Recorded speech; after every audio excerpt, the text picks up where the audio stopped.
বিশাল বড় বড় দুইটা বস্তা কাঁধে নিয়ে যাচ্ছে। মহিলা সোজা হয়ে দাঁড়াতে পারেন না। জিজ্ঞেস করেন, আম্মা জান আপনি কোথায় যাবেন? মহিলা ডাক দিয়ে বলছে, বাবারে মক্কায় মুহাম্মদ ইবনে আব্দুল্লাহর যন্ত্রণায় থাকতে পারি না। ও নাকি নারীদের ঘরে চলে যায়, মানুষকে আক্রমণ করে, ঘর থেকে সম্পদ নিয়ে যায়। এই কথাগুলো শুনবার পরে আমি আর থাকতে পারি না, চলে যাচ্ছি।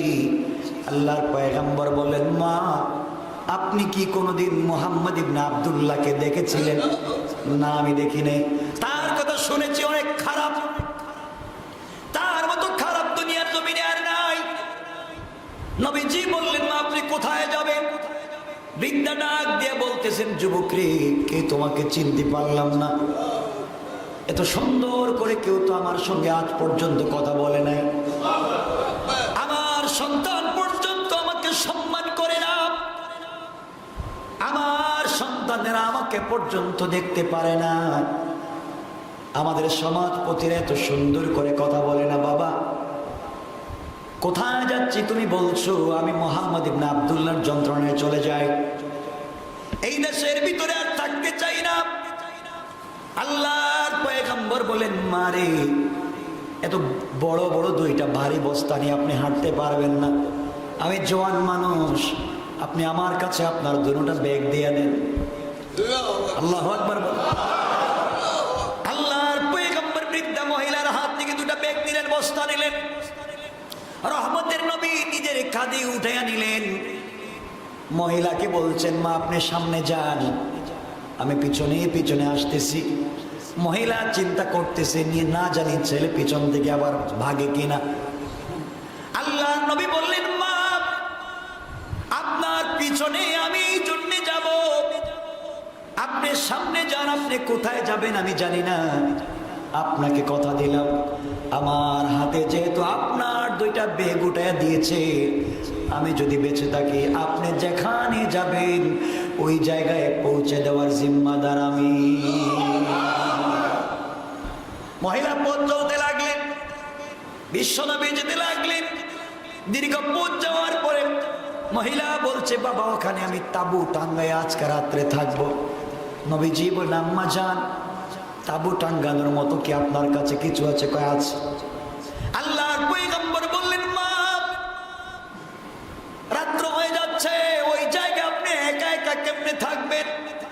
আপনি দেন আপনার ঘরটা আমি বানাইয়া দিই, তাবুটা আমি টানাইয়া দিই। মহিলার তাবুটা টানাইয়া দেয়া, সবকিছু দেয়া, বিছানা করে দেয়া, মহিলাকে হাত পাটা ভালো করে ধোয়া। আল্লাহু আকবার বললেন। ভালো করে পরিষ্কার করে মহিলাকে বলেন, আম্মা জান আপনি এখানে শুয়ে থাকেন, আপনার জন্য খাবার আমি রান্না করে দিচ্ছি। মহিলার জন্য রাসূলে পাক খাবার রান্না করলেন। রহমতের নবী কার নাম, কেমন রহমত ছিলেন, খাবার রান্না করলেন। বৃদ্ধা মহিলাকে নিজের হাতে খাওয়ালেন। খাওয়ানোর পরে মহিলা মাথায় হাত দিয়ে বলছে, আল্লাহ ও আমার সৃষ্টিকর্তা, এমন অবতার, এমন পৃথিবীতে কেমন ভালো মানুষ পাওয়া যায় কিনা? এমন ভালো মানুষ তো দুনিয়ার জমিনে হতে পারে না। আমার সন্তান আমার পথের প্রতীক হয় নাই, আমার ভাইরা, আমার বন্ধুরা, আমার স্বামী আমার পথের প্রতীক হয় নাই। কোথাকার কোন ছেলে আমার পথের প্রতীক হয়ে গেল? বস্তা বয়ে নিয়ে আসলো, আমার তাবু টানাইয়া দিয়ে আমাকে ঘুম পড়াইয়া আমাকে পরিষ্কার করালো, রান্না করে দিয়ে আমাকে খাওয়াচ্ছে। রাসূল পাক সাল্লাল্লাহু আলাইহি ওয়াসাল্লাম নিজের হাতে করে মেয়েটাকে খাওয়াইয়া, মহিলাকে খাওয়াইয়া বলে, আপনি ঘুমাইয়া যান। যাবার সময় বলেন, আম্মা যান আপনাকে একটা কথা বলে যাই, যে মুহাম্মদ ইবনে আব্দুল্লাহর বয়ে আপনি ঘর ছেড়েছেন, বাড়ি ছেড়েছেন, আমি আর কেউ না, কেউ না, আমি হলাম সেই মুহাম্মদুর রাসূলুল্লাহ। আল্লাহু আকবার। মহিলা দাঁড়িয়ে গেল, চোখের পানি ছেড়ে দিল। কি ব্যাপার? যার কারণে দেশ ছাড়লাম, সহায় সম্পত্তি স্বজন ছেড়ে দিলাম, তুমি নাকি সেই মুহাম্মদ ইবনে আব্দুল্লাহ? আপনি যা শুনেছেন সব মিথ্যা, আমি তো এভাবেই আমার জীবন যাপন করি। মহিলা বলতেছে, বাবা দেরি কইরো না, যদি মরে যাই তোমার হাত লম্বা করে দাও, এই মুহূর্তে আমি তোমার হাতে হাত রেখে কালিমা পড়ে মুসলমান হয়ে যেতে চাই। ইসলাম কার না? আমার রাসূল পাক সাল্লাল্লাহু আলাইহি ওয়াসাল্লাম বুখারী শরীফের হাদিস আসরের নামাজ পড়াতে লাগলেন। কোন ওয়াক্তের নামাজ? কে পড়াচ্ছেন? বিশ্বনবী, রহমতের নবী। আরে রাসূল পাক নামাজ পড়াচ্ছেন, যারা রাসূলের পিছনে নামাজে দাঁড়িয়েছিল মুসল্লিদের কি ভাগ্য! আল্লাহু আকবার, কি ভাগ্য তাদের! রাসূল পাক নামাজ পড়াচ্ছেন, আসরের নামাজ পড়াতে লাগলেন। নামাজ পড়ে রাসূল পাক সাল্লাল্লাহু আলাইহি ওয়াসাল্লাম 2 রাকাত নামাজ পড়ালেন। কয় রাকাত? 2 রাকাত নামাজ পড়ালেন। আবার 1 রাকাত পড়ে 3 রাকাত পড়ে সালাম ফিরিয়ে দিলেন। কেউ বলছেন 2 রাকাত পড়ে সালাম ফিরিয়ে দিলেন। রাসূল পূর্ণাঙ্গ 4 রাকাত নামাজ পড়লেন না, সালাম ফিরিয়ে দিলেন। নবীজির পিছনে যারা নামাজ পড়তেছিলেন তাদের মধ্যে হযরতে আবু বকর আছেন, ওমর আছেন, আলী আছেন, ওসমান, আবু হুরায়রা, আব্দুর রহমান ইবনে আওফ, তালহা, জুবায়ের সকলে আছেন। জলিলুল কদর সাহাবীরা সকলেই নামাজে। নবীজি 3 রাকাত পড়ে সালাম ফিরিয়ে দিলেন। আবার মুসল্লিদের দিকে তাকিয়ে বসে আছেন, দোয়া করবেন, মোনাজাত করবেন। কিন্তু একজন সাহাবায়ে কেরাম রাসূলকে বলছেন না, ইয়া রাসূলুল্লাহ আপনি কেন 3 রাকাত পড়লেন, 4 রাকাত কেন পড়লেন না? আমরা হলে তো মিছিল শুরু করতাম। হুজুরে মনে হয় এই মাসে মনে ছুটি দেওয়া হয়েছে না, আর মন গেছে গাছ বাড়িতে, এই জন্যই নামাজে হয়ে গেছে ভুল। আপনারা বলতেন না, হুজুর কি শুরু করলেন আপনি, আজকে 3 রাকাত পড়লেন কেন? নবীজি 3 রাকাত পরে সালাম ফিরিয়ে দিলেন। কেউ তো কোনো কিছু বলেন না। আবু বকর তো জীবনে কিছু বলবেন না। ওমর বললেন, ভাই আবু বকর, নবীজি কয় রাকাত নামাজ পড়েছেন? আবু বকর বললেন, আমার তো মন বলতেছে 3 রাকাত।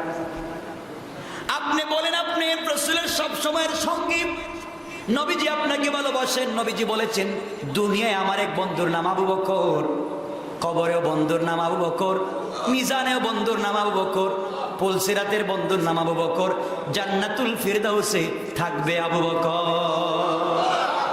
আপনি বিশ্ব নবীকে আপনি একটু বলেন 3 রাকাত কেন পড়েছেন? আবু বকর বললেন, ভাই মাফ চাই, দরকার হলে আমি মসজিদ থেকে বাইরে যাব, তোমরা যা মন চায় বলো, আমি যতদিন বেঁচে থাকবো রাসূলকে জিজ্ঞাসা করতে পারবো না। আল্লাহু আকবার, কি তাজিম, কি সম্মান! আবু বকর বলেন, ওমর তোমাকে তো রাসূল কম বলেন নাই, নবীজি বলেছেন আমার পরে যদি কেউ নবী হতো ওমর নবী হতো।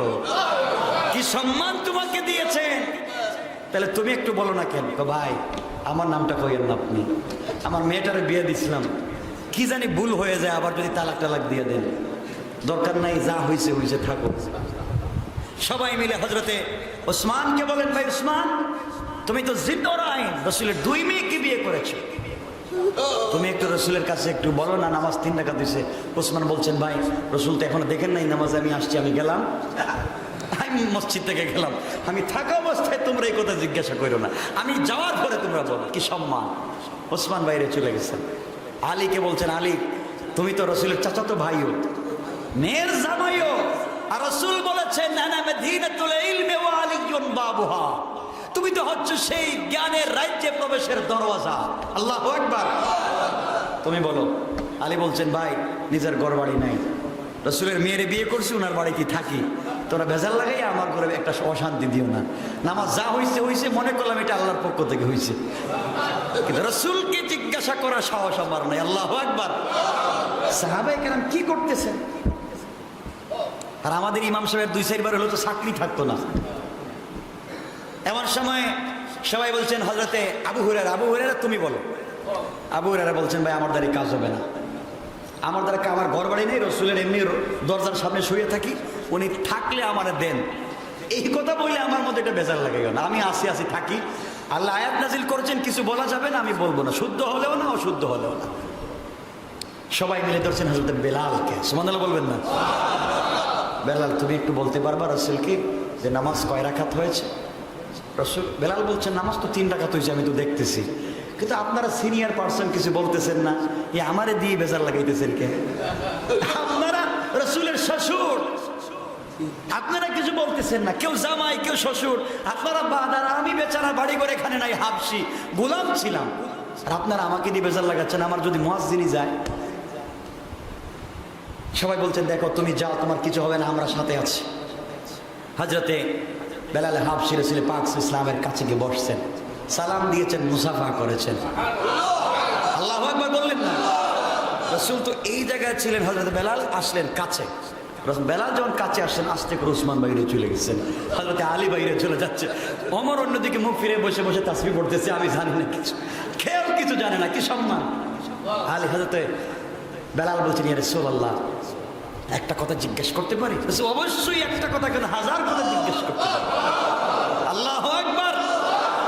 হযরত বেলাল বলছেন, ইয়া রাসূলুল্লাহ, আকুসিরাতিস সালাত। দেখেন কি জিজ্ঞাসা করেন, বলছেন না আপনি নামাজ 3 রাকাত কেন পড়লেন, জিজ্ঞেস করতেছেন আকুসিরাতিস সালাতু আম নাসিতা ইয়া রাসূলুল্লাহ। ও আল্লাহর পয়গম্বর, নামাজ কি আজকের থেকে 1 রাকাত কমিয়ে দেওয়া হয়েছে আল্লাহর পক্ষ থেকে, নাকি আল্লাহ আপনাকে ভুলিয়ে দিয়েছেন? আল্লাহু আকবার বললেন না? উনি বলতেছেন না আপনি 3 রাকাত নামাজ পড়েছেন, উনি বলতেছেন না আপনি ভুল করেছেন, উনি বলতেছেন আজকের থেকে কি নামাজ 3 রাকাত, নাকি আপনাকে আল্লাহ ভুলাইয়া দিয়েছে? রাসূল বলছেন, বেলাল কি হয়েছে আমি তো কিছু বুঝতেছি না। ইয়া রাসূলুল্লাহ, নামাজ মনে হচ্ছে আমার 3 রাকাত হয়েছে, আমি পুরো বুঝতেছি না। সাহাবায়ে কেরামকে জিজ্ঞেস করি, রাসূল বলেন, কি আপনারা বসে আছেন, কিছু বলেন? জি জি হুজুর, জি হুজুর, 3 রাকাত হয়েছে, আমরা মনে করতেছি আজকের থেকে 3 রাকাতই আমরা পড়বো। আবু বকর তো বলতেছে কালকের থেকে 3 রাকাতই পড়বে। রাসূল বলছেন, না, তাইলে আমার ভুল হয়েছে। আমার বন্ধুগণ, মক্কার মানুষ যখন আমার নবীজিকে পিঠায় আঘাত করে রক্তাক্ত করে ফেলে দেয়, এত কষ্ট পান, চিন্তা করলেন চলে যাই নানার দেশে। আমার মাও নাই, আমার বাবাও নাই, আমার কোনো ভাই নাই, বোন নাই, কেউ নাই, চলে যাই নানার বাড়িতে চলে যাই। ওখানে গেলে হয়তো নানার বাড়ি কেউ আমাকে আঘাত করবে না। রহমতের নবী কার নাম শুনেন? নবীজি চলে গেলেন তায়েফের দিকে, নানার বাড়িতে যাবেন। মানুষের বাড়িতে গেলে তার যে বন্ধুগুলো ছিল, বিশ্বনবী ছোটবেলায় 40 বছর পূর্ণ হওয়ার আগে অনেক বন্ধু ছিল, নানার বাড়িতে গিয়েছেন। সবাই তো নবীজিকে পেয়েছেন মুহাম্মদ ইবনে আব্দুল্লাহ নামে, সবাই ভালোবাসে, আদর করে। নবীজি বললেন, শোনো, আমি আজকে আসি নাই নানার বাড়িতে, আসি নাই নাতি হিসাবে, আসি নাই, তোমাদের কাছে এসেছি আজকে মুহাম্মদ ইবনে আব্দুল্লাহ পরিচয় দিয়ে নয়, আমি হলাম আল্লাহর পয়গম্বর। আল্লাহর পক্ষ থেকে আমার কাছে ওহী এসেছে, তোমরা যদি ভালো থাকতে চাও, কিয়ামতের দিনে জাহান্নামের আগুন থেকে বাঁচতে চাও, আল্লাহ আমাকে দুনিয়াবাসীর জন্য রহমত বানিয়ে পাঠিয়েছেন। আমি চাই দুনিয়ার জমিনে শান্তিতে থাকো, ইন্তেকালের পরে জান্নাতে চলে যাও। সুতরাং রহমত যদি পেতে হয় অবশ্যই আসলিম তাসলাম, কালিমা পড়ো, ইসলাম গ্রহণ করো, শান্তিতে থাকতে পারবা। এই কথা বলবার পরে নানার বাড়ির লোকেরা, যারা এতদিন তার বন্ধু ছিল, এত ভালোবাসত, এই মানুষগুলাই নবীজিকে পাগল বলতে লাগলো। নাউজুবিল্লাহ। নবীজিকে পাগল বলতে লাগলো। আমার আল্লাহ কোরআনে বলছেন, মা আনতা বিনিআমাতি রাব্বিকা বিমাজনুন। ওগো নবীজি, আপনি তো আসলে পাগল না, মানুষ পাগলামি করে বুঝে না। আপনাকে আমি আল্লাহ পৃথিবীতে পাঠিয়ে দিয়েছি, যে মানুষগুলো আপনাকে পাগল বলে তাড়িয়ে দিয়েছে, ওই মানুষগুলাকে হেদায়েত দিয়ে জান্নাতে পৌঁছে দেওয়ার জন্য। কোন সুবহানাল্লাহ। আমার বন্ধুগণ, এক পর্যায়ে পাগল বলতে লাগলো। নবীজি মুস্কি হেসে কালিমার দাওয়াত দিতে লাগলেন। তায়েফের মানুষ কত বর্বর ছিল, তায়েফের মানুষেরা কত বর্বর ছিল। তারা ছোট্ট ছোট্ট বাচ্চাদেরকে বলে দিয়েছে, ওটা একটা পাগল, আমাদের এলাকায় একটা পাগল ঢুকে গেছে, ওকে পাথর মারো, পাথর মারো। আমরা যেমন রাস্তাঘাটে পাগল দেখলে অনেক বাচ্চারা লেলিয়ে দেই, আঘাত করে। তায়েফের মানুষেরা আমার নবীজিকে পাগল বলতে লাগলো। রশ্মি দিয়ে হাতে পায়ে টেনে টেনে শরীরের চামড়া পর্যন্ত উঠাইয়া দিয়েছে। নবীজির কোনো দোষ ছিল না। নবীজি কারো ঘরে চুরি করতে যান নাই, কারো কাছে টাকা চান নাই, কালিমার দাওয়াত দিয়েছেন, এটাই ছিল তার অপরাধ। আল্লাহর পরিচয় পৌঁছে দিয়েছেন, এটাই ছিল অপরাধ। রাসূলের উত্তম চরিত্রের কথা বলেছেন, এটাই ছিল অপরাধ। সুতরাং আজকে এই উত্তম চরিত্র সালামের প্রচার আর প্রসার করলে, কথা বললে কিছু লোক আপনাকে আমাকে জঙ্গি বলতে পারে। মনে রাখবেন, আমরা জঙ্গি নয়। যারা বলেছে ওরা হলো ওই তায়েফের আবু জাহাল, আবু লাহাবের বংশধর। আমার মুসলমান বন্ধুগণ, নবীজিকে রক্তাক্ত করা হলো। আল্লাহ রাব্বুল ইজ্জত ওয়াল জালাল যেই নবীজির শরীরে মশা মাছি বসাকে হারাম করেছেন, দুনিয়ার সমস্ত প্রাণীকে হারাম করে দিয়েছেন, নবীজির শরীরে আঘাত করবার জন্য। যার পিঠের মধ্যে মোহরে নবুয়ত, যার হাতের মধ্যে আল্লাহ রাব্বুল ইজ্জত ওয়াল জালাল অলৌকিক ক্ষমতা দিয়েছেন, যার চেহারার দিকে তাকালে মানুষ খিদা নিবারণ হয়ে যায়, এমন একটা মানুষকে আঘাত করলো একবার, দুইবার না, তিনবার। রক্তাক্ত করে তিনিকে ফেলে দিয়েছেন নবীজি অজ্ঞান। জ্ঞান ফিরবার পরে রাসূল পাক সাল্লাল্লাহু আলাইহি ওয়াসাল্লামের জ্ঞান ফিরেছে। আমার বন্ধুগণ, চিন্তা করেন কতটুকুন আঘাত করলে একজন মানুষের জ্ঞান চলে যায়, বাইরে কতটুকুন পিটালে একজন মানুষ রক্তাক্ত হয়ে যায়, কতটুকুন শরীরে জখম হলে একজন মানুষের চামড়ায় আর জুতা মোবারক লেগে যায়। চিন্তা করেন কত আঘাত করা হয়েছে। এরপরও সেই রসুলকে চিনলেন না।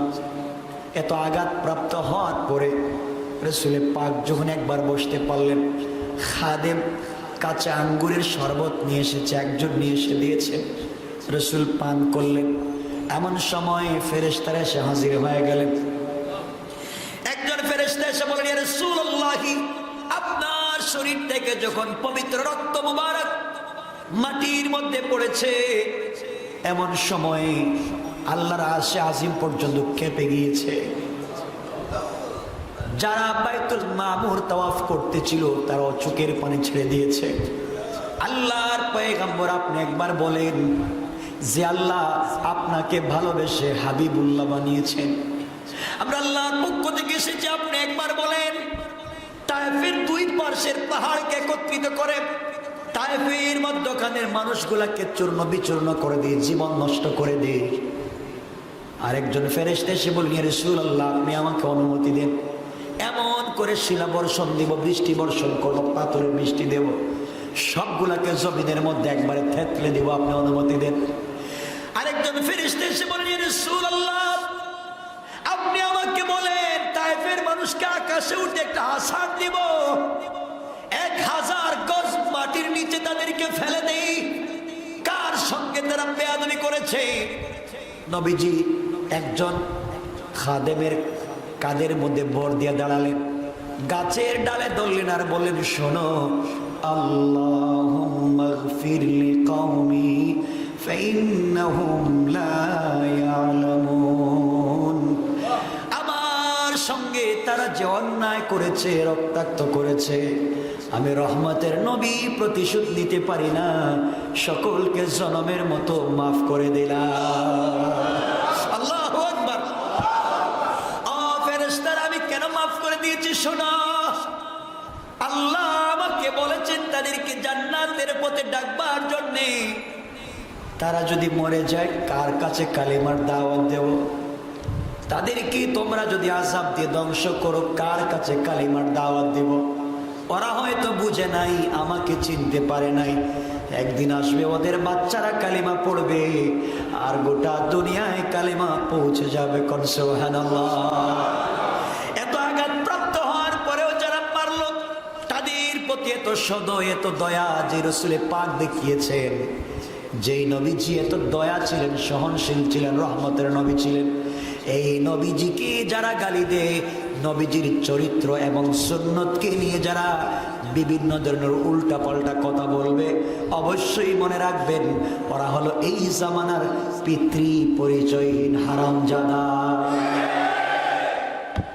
আমার মুসলমান বন্ধুগণ,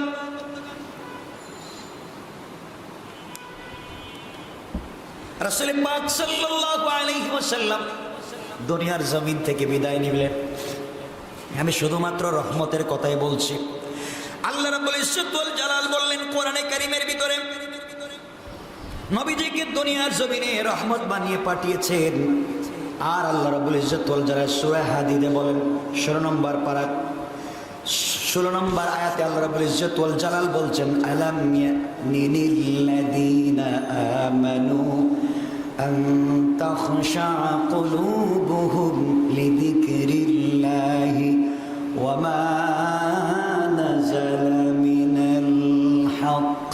আল্লাহ রাব্বুল ইজ্জত ওয়াল জালাল বলছেন, যারা ঈমান আনলাম, তোমাদের হৃদয়ে ভয় ভক্তি বিগলিত হওয়ার সময় কি এখনো আসে নাই? তোমাদের ভিতরে কি ভয় আসে নাই? তোমাদের ভিতরে কি ভক্তি আসে নাই? তোমরা কি এখনো বুঝতে পারতেছো না কোন পথে চলো? মনে রাখবা, দুনিয়ার জমিনে নবীজি এমন কিছু রেখে যান নাই যা বলেন নাই, সব কিছু বলেছেন। কেমনে তাকে সম্মান দেওয়া লাগবে? রবিউল আউয়াল আসলে নতুন করে কি সম্মান দেওয়া লাগবে না কি করা লাগবে? আল্লাহ কোরআনে বলেছেন, রাসূল পাক হাদিসে বলে দিয়েছেন। সুতরাং আমি আর আপনি নতুন করে রাসূলকে সম্মান দেওয়ার কোনো পন্থা আবিষ্কার করা চরম বন্ডামি, মূর্খতা ছাড়ার কিছুই না। নবীজিকে সম্মান দেওয়ার জন্য আপনি নতুন কোনো রাস্তা আবিষ্কার করা লাগবে না। সব কিছু আল্লাহ কোরআনে বলছেন রাসূলকে কেমনে সম্মান দিতে হবে। আজকে আমরা বাইর করছি রাসূলকে সম্মান দেওয়ার নামে মিছিল করি না? কথা বলছেন না কেন? আমার ভাইরা এখানে হাজার হাজার মুসলমান আছেন, সবাই শিক্ষিত। আপনারা অনেক ইতিহাস পড়েছেন, স্টাডি করেছেন। আপনারা আমাকে বলেন, কোন ইতিহাসে পেয়েছেন সাহাবায়ে কেরাম রাসূলের জন্মদিন পালন করেছেন? কথা বলছেন না কেন? রাসূল 63 বছর পৃথিবীতে বেঁচে ছিলেন, 40 বছর পরে নবুয়ত লাভ করেছিলেন। 23 বছর নবুয়তের জিন্দেগিতে কোনোদিন তার জন্মদিন পালন করেছেন? আপনারা বলছেন না কেন কথা? আপনার একজন ভাই থাকলে আপনি হাত উঠান, দাঁড়ান, যে আমার জানা মতে ইতিহাসে রাসূল পাকের জন্মদিন নিজে পালন করেছেন, সাহাবায়ে কেরাম পালন করেছেন অথবা করতে বলেছেন। খায়রুল কুরুন, উত্তম চরিত্রওয়ালা মানুষের যে সময় ছিল, এই সময় তারা কেউ পালন করেছেন? একজন ভাই হাত উঠে বলেন আপনার জানা আছে? আছেন কেউ? কেউ নাই? তাহলে কি বোঝা গেল? ভণ্ডামি। কি বোঝা গেল? আপনারা বানিয়েছেন রাসূলের ঈদের জন্মের দিনকে ঈদের দিন। কথা বলছেন না কেন? ঈদের দিন বানান নাই? আপনারা কি কোরআন মানেন? কথা বলছেন না কেন? আমি ওর কথা রেখে দিচ্ছি, লম্বা করছি না। আপনারা কি কোরআন মানেন? সবাই মানেন? একটু হাত উঠিয়ে দেখান আমার, আওয়াজ করে বলেন লিল্লাহি তাকবীর। কোরআন তো মানছেন? কোরআনে যদি কিছু বলা থাকে আপনাদের মানতে অসুবিধা আছে? আর যদি না থাকে? কথা বলছেন না কেন? কোরআনে নাই, হাদিসে যদি থাকে? যদি থাকে মানবেন না? কথা বলছেন না কেন? আর যদি না থাকে? আপনারা বানিয়েছেন 3টা ঈদ। কয়টা ঈদ? ইসলামের ইতিহাসে কোরআন এবং সুন্নাহয় ঈদ হচ্ছে 2টা। কয়টা? কোরআনের আয়াতে আল্লাহ বলছেন ঈদ 2টা, আপনি 3টা কোথায় পাইছেন? আমার কথা তো মসজিদে বাইরে বলবেন হুজুর উল্টাপাল্টা বলছে, কিন্তু এখনো সময় আছে, আমি বসা আছি। কারোর কাছে জানা থাকলে আমাকে বলেন, আমি সকল মুসল্লিকে জানাই দেব। সকল আমার বিনোদ বিবি মসজিদের সকল মুসল্লিকে শুধু জানাবো তাই না, আমি কথা দিলাম মাঠে ময়দানে সারা বছর দেশে বিদেশে প্রোগ্রাম করি, সারা দুনিয়ার মানুষকে জানাবো এই 3টা। আমাকে থাকলে দেখেন আপনারা। আল্লাহ কোরআনে ঈদের কথা বলছেন, ঈদুল ফিতরের কথা আল্লাহ সূরা আলায় বলছেন 14 এবং 15 নম্বর আয়াতে। আল্লাহ বলছেন 2টা ঈদ। একটা ঈদ হচ্ছে কাদ আফলাহা মান তাযাক্কা ওয়া যাকারা ইসমা রাব্বিহি ফাসাল্লা। আল্লাহ বলছেন পবিত্র রমজান মাসের পরে, পবিত্রতা অর্জনের পরে তোমরা নামাজ পড়ো। তাযাক্কা, তোমরা পবিত্রতা অর্জন করেছো সিয়াম সাধনার পরে। ওয়া যাকারা ইসমা রাব্বিহি ফাসাল্লা, এখন আসো মাঠে আমার নাম নিয়ে তোমরা সালাত আদায় করো 2 রাকাত। এটা হচ্ছে ঈদুল ফিতর। কোন সূরায়? 30 নম্বর পারা। কথা বলছেন? আরেকটা ঈদের কথা আল্লাহ রাব্বুল ইজ্জত ওয়াল জালাল কোরআনে কারীমের ভিতরে বলছেন। এটা কোন ঈদ? এটাও 30 নম্বর পারায়। আল্লাহ বলছেন সূরা কাউসারে, আল্লাহ বলছেন ফাসাল্লি লিরাব্বিকা ওয়ানহার, তোমরা নামাজ পড়ো এবং কোরবানি করো। এটা কোন ঈদ? এক ঈদের কথা বলছেন এসেছেন তোমরা রমজানের রোজা রাখো, পবিত্রতা অর্জন করে তোমরা ঈদের নামাজে আসো। আরেক ঈদের কথা বলছেন তোমরা নামাজ পড়ো এবং কোরবানি করো। কথা বলছেন না কেন? আরেকটা ঈদ কই দেখেন, আয়াতে বাহির করে দেন। আমি বলছি না, আপনারা বলেন এটা কোথায় আছে বলেন। কেন আমি রসুলকে সম্মান দেওয়ার জন্য আমাদের মন গড়া একটা জিনিস আবিষ্কার করে ফেলবো যে রাসূল করেন নাই, তা ভণ্ডামি। কথা বলছেন না কেন? আচ্ছা, কথা লম্বা করবো না। আল্লাহ বলছেন মনে করতে পারো আমার পরে তোমরা নতুন কিছু আবিষ্কার করে বলবে, আমি তো বলবো না আমাকে কেমনে সম্মান দেওয়া লাগবে, আমি তো বলতে পারবো না। এখন আপনারা সম্মান দিবেন কেমনে আপনারাই জানেন। বলে না কিছু লোক, তো রাসূল তো বলবেন না যে তাকে কেমনে সম্মান দেওয়া লাগবে, তো নিজের কথা বলা যায় না, এই জন্য আমরা এটা করি। নাউজুবিল্লাহ বললেন না? এইটা যুক্তি না? এই যুক্তির খণ্ডন করছেন আল্লাহ কোরআনে কারীমের সূরা হাশরে। আল্লাহ বলছেন মা আতাকুমুর রাসূলু ফাখুযুহু ওয়া মা নাহাকুম আনহু ফান্তাহু। রাসূল যা নিয়ে এসেছেন, যা করতে বলেছেন তাই তোমরা আঁকড়ে ধরো। রাসূল যা নিষেধ করেছেন, যা তিনি করেন নাই, যা সাহাবায়ে কেরাম করেন নাই, করতে বলেন নাই, তা বর্জন করো, তা সুন্নাত নয়।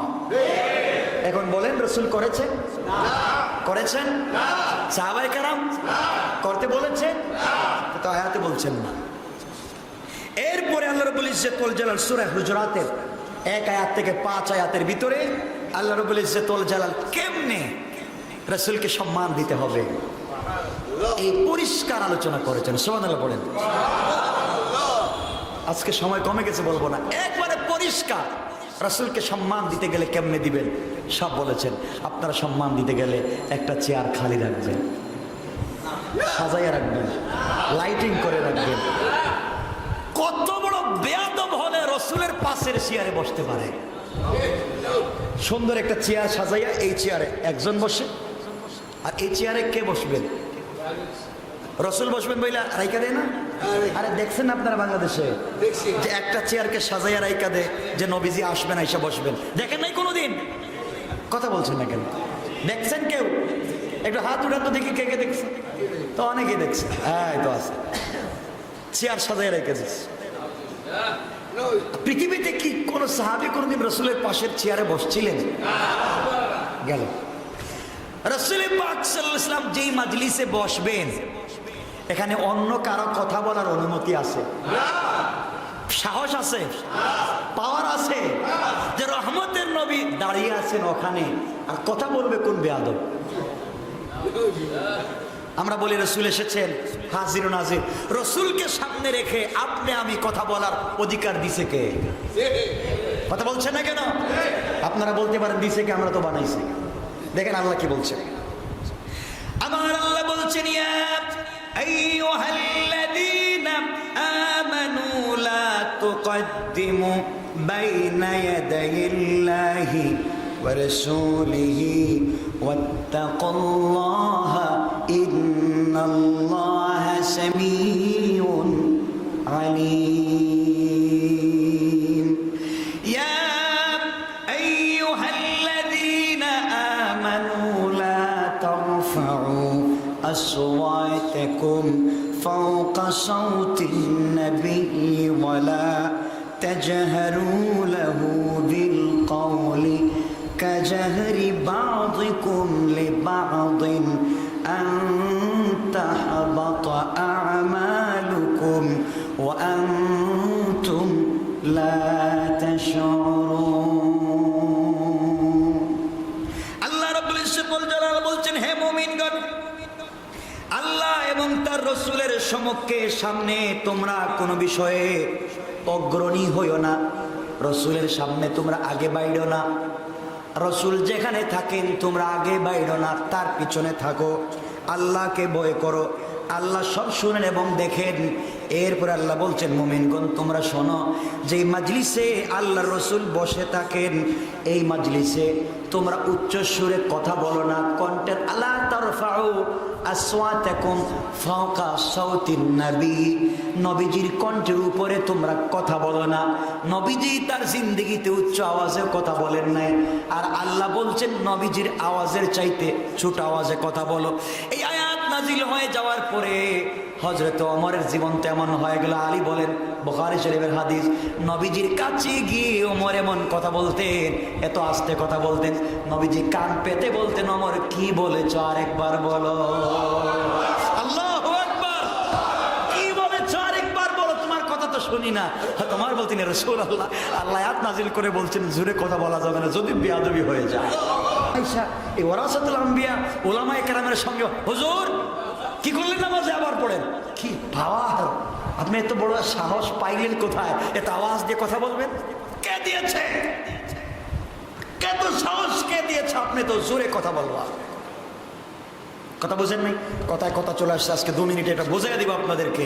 রাসূলের পাকের সামনে আবু বকর ওমর তেমন কথা বলতেন, কানে কেউ শুনতো না, রসুল তো নিজেই শুনতো না। বুখারী শরীফের হাদিস, রাসূল বলতেন, ওমর কি বলছো আবার বলো। আল্লাহু আকবার বলেন। তার আসতে বলতেন কথা, সাহাবায়ে কেরাম রাসূলের সামনে, আর আপনি আমি রাসূলকে বসাইয়া একবারে উমাদমা মিছিল দিচ্ছি। কি শুরু করছেন? আল্লাহ কোরআনে বলছেন সূরা হুজরাতে, আনতারফাউ আসওয়াতাকুম, তোমাদের সাউত, তোমাদের বয়স ফাওকা সাউতি নবী, নবীজির সাউতের চাইতে ছোট করো, বড় করে কথা বলো না। আর আপনি আমি কথা বলছেন না কেন? রাসূলকে সম্মান দেওয়ার রূপরেখা আল্লাহ বর্ণনা করতেছেন। রাসূলকে যদি সম্মান দিতে হয় এভাবেই সম্মান দিও। রাসূল যেখানে আছেন সেখানে আর কথা বলার অনুমতি কারো